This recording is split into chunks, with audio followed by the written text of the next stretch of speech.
Hi అండి, welcome to Pavi's blog. ఆదిదేవ నమస్తుభ్యం ప్రసీద మమ భాస్కర, దివాకర నమస్తుభ్యం ప్రభాకర నమోస్తుతే. తం సూర్యం జగతాం నాదం జ్ఞాన విజ్ఞాన మోక్షదం మహాపాపహరం దేవం తం సూర్యం ప్రణమామ్యహం. రథసప్తమి వ్రతకథ. యుధిష్ఠిరుడు శ్రీకృష్ణుణ్ణి అడిగెను, ఓ కృష్ణ, రథసప్తమి నాడు చేయవలసిన విధి విధానముననుసరించి భూలోకమున మనుష్యుడు చక్రవర్తి కాగలడని నీవు చెప్పియుంటివి. అట్లు ఎవరికైనాను ప్రాప్తించనదా అనగా శ్రీకృష్ణుడిట్లు జవాబిచ్చెను, కాంబోజ దేశమున యశోవర్తి అను చక్రవర్తియుండెను. ఆయన వృద్ధాప్యమున ఆయన కుమారులందరూ సర్వరోగముల చేత బాధపడుచున్నవారైరి. అట్టి కర్మ ఎందువలన వచ్చినదోనని ఒకానొక బ్రాహ్మణ శ్రేష్ఠుణ్ణి అడిగెను. అట్లడిగిన రాజుతో బ్రాహ్మణుడు ఇట్లనియే, ఓ రాజా, వీరు పూర్వజన్మలో వైశ్యకులమున జన్మించి మిక్కిలి లోబులైయుండిరి. అందుచేత వీరిట్టి రోగములకు గురి కావలసిన వారేరి. వారి రోగ నివారణకు రథసప్తమి రోజున జరుగు కార్యక్రమను చూడవలెను. ఆ విధముగా నా వ్రతము చూచినంత మాత్రమున దాని మహత్యముచే వారి పాపములు పోవును. కాన వ్యాధితో బాధపడి వారిని కొని వచ్చి ఆ వ్రత వైభవమును వారికి చూపవలెను అని బ్రాహ్మణుడు చెప్పగా, రాజు, అయ్యా, ఆ వ్రతం ఎట్లు చేయవలెను, దాని విధి విధానమునెట్లో తెలుపడు.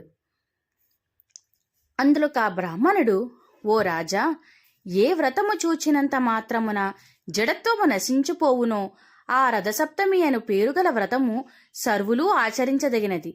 ఆ వ్రత ప్రభావమున సకల పాపములు హరించి చక్రవర్తిత్వము గల్గును. ఆ వ్రత విధానమును తెలుపుచున్నాను, శ్రద్ధగా వినుము. మాఘమాసమందలి శుక్లపక్షమున వచ్చు షష్ఠి తిథి దినమున గృహస్థు ఈ వ్రతమాచరింతునని తెలుపవలెను. పవిత్ర జలము గల నదులలో కాని, చెరువునందు కాని, నూతియందు కాని తెల్లని నువ్వులతో విధి విధానముగా స్నానమాచరించవలెను.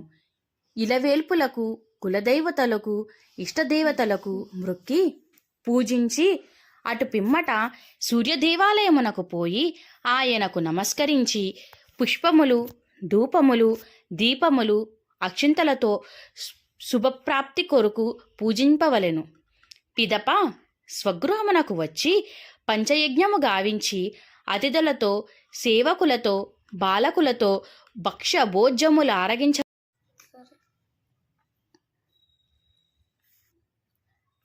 ఆ దినమున తైలము శరీరమునకు పూసుకొని స్నానము చెయ్యరాదు. ఆ రాత్రి వేదపారగులకు విప్రులను పిలిపించి సూర్యభగవానుని విగ్రహానికి నియమము ప్రకారము పూజించి సప్తమి తిథి రోజున నిరాహారుడై భోగములను విసర్జించవలెను. భోజనాలకు పూర్వము, ఓ జగన్నాథుడా, నేను చెయ్యబోవు ఈ రథసప్తమి వ్రతమును నిర్విఘ్నముగా పరిసమాప్తి చేయవలసిందిగా వేడుచున్నాను అని ఉచ్చరించుచు తన చేతిలో గల జలమును నీటిలో విడవవలెను. అట్లు నీటిని విడిచిపెట్టి బ్రాహ్మణులు తాను గృహమున నేలపై రాత్రి శయనించి జితేంద్రియుడై ఉండి ఉదయమున లేచి నిత్యకృత్యములాచరించి శుచియై ఉండవలెను. ఒక దివ్యమైన సూర్యార్ధాన్ని దివ్యమాలికలతోనూ చిరుగంటలతోనూ సర్వోపచారాలతోనూ తయారు చేసి సర్వాంగములను రత్నాలు, మణులతో అలంకరించవలెను. బంగారంతో కాని, వెండితో కాని గుర్రాలను, రథసారథిని, రథమును తయారు చేసి మధ్యాహ్నవేళ స్నానాధికములను నిర్వర్తించుకొనవలెను. పిమ్మట తన నిత్యకృత్యములను పూర్తి చేసుకొని స్వస్తి బ్రాహ్మణ వాచకములతో వస్త్రమండప మధ్యభాగమున రథమును స్థాపించవలెను. కుంకుమతోనూ, సుగంధ ద్రవ్యములతోనూ, పుష్పములతోనూ పూజించి రథమును పుష్పములతోనూ, దీపములతోనూ అలంకరించవలెను. అగరధూపములుంచవలెను. రథమధ్యమున సూర్యుని సర్వసంపూర్ణముగా అర్చన చేయవలెను. చేయరాదు. లోబి అయి ధనమును ఖర్చు చేయుటకు మనస్సు అంగీకరించనచో వ్రతము వైఫల్యమును, దాని వలన మనస్సు నికల్వత్వమును పొందును. కావున పిమ్మట రథాన్ని, రథసారథిని, అందుగల సూర్యభగవానుణ్ణి పుష్ప ధూప గంధ వస్త్రాలు, అలంకారాలు, భూషణాలు, నానావిధ పంచభక్షాదులు గల నైవేద్యాలతో పూజించి స్తుతించవలెను.